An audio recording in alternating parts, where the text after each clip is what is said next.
ቃየንና አቤል። በምድር ላይ የመጀመሪያው የግድያ ወንጀል። አስደናቂ የመጽሐፍ ቅዱስ ታሪክ። በምድራችን ላይ የመጀመሪያው ወንድም ግድያ እንዴት ተፈጠረ?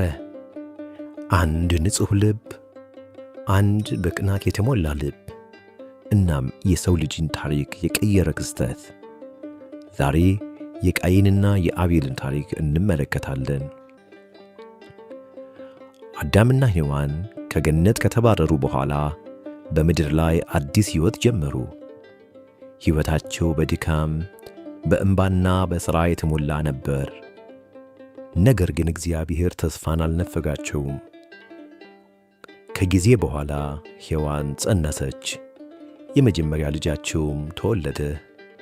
ሔዋንም በእግዚአብሔር እርዳታ ልጅ አገኘሁ አለች። ስለዚህም ስሙን ቃየን ብላ ጠራችው። ቃየን ሲያድግ ጠንካራ፣ ታታሪና የምድር ሥራ የሚወድ ሰው ሆነ። ከአባቱ ከአዳም ጋር መሬትን ያስ ነበር። ከዛም በኋላ ሔዋን ሌላ ወንድ ልጅ ወለደች። ሁለተኛ ልጅ በጣም የዋህና ሰላማዊ ነበር። እነርሱም ስሙን አቤል ብለው ጠሩት። አቤል ከበጎች ጋር መኖርን ይወድ ነበር። በጎቹን በፍቅር ይጠብቅም ነበር።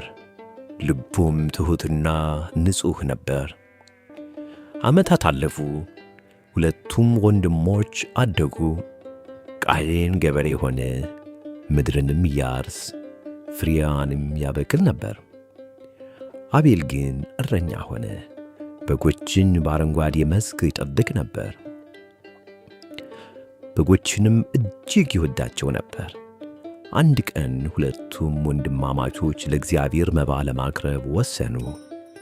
ቃየን ከምድር ፍሬዎች መባን አቀረበ። ነገር ግን ልቡ ሙሉ በሙሉ ለእግዚአብሔር አልተሰጠም ነበር።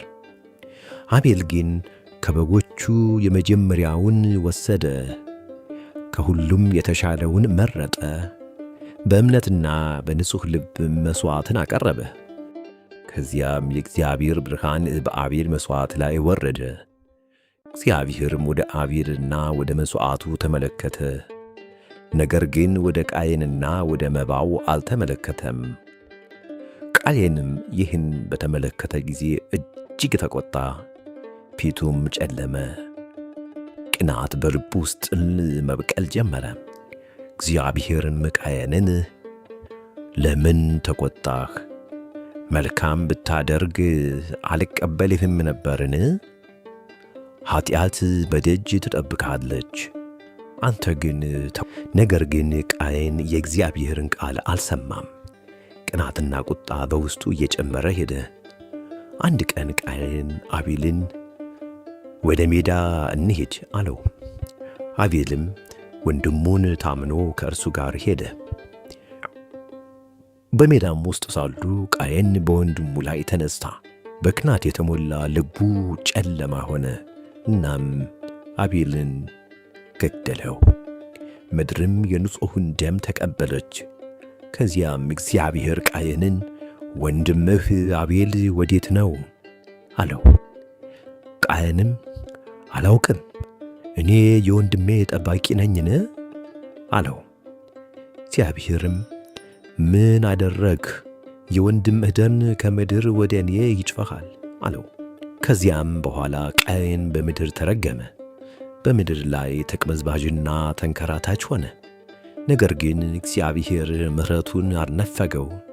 ሰው ሁሉ እንዳይገድለው ምልክት አደረገለት። ይህ ታሪክ ታላቅ ትምህርት ይሰጣል። ቅናት በልብ ውስጥ ሲያድግ ኃጢአትን ይወልዳል። እግዚአብሔር መባችንን ብቻ ሳይሆን ልባችንንም ይመለከታል። እኛም እንደ አቤል በእምነት በትሕትና በንጽሕና ልብ ወደ እግዚአብሔር እንቅረብ።